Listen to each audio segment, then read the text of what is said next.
Welcome to Kenton Teaches. Enjoy the video. You begin by choosing the connection method and turning on the necessary radios. If you pick Bluetooth, enable Bluetooth on both devices and make the phone discoverable. If you choose USB, use a data cable and select the correct USB mode on the phone. That grants file access. Once done, confirm both devices are unlocked and have enough battery. Low power can block features. Make sure to note which method you prefer so the next steps match the protocol. Now you perform the specific linking action for your chosen method. For Bluetooth, search for the phone on your laptop, initiate pairing, and verify the PIN on both devices so they trust one another. For USB, plug in the cable, then tap the notification and pick File Transfer or MTP so the laptop sees storage.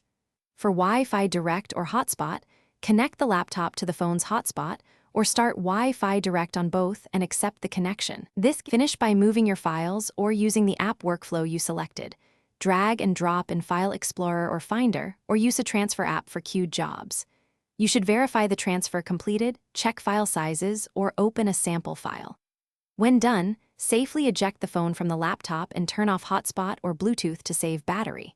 If something goes wrong, restart the phone's radios, reauthorize pairing, or switch to a cable transfer. These quick swaps resolve most connectivity issues.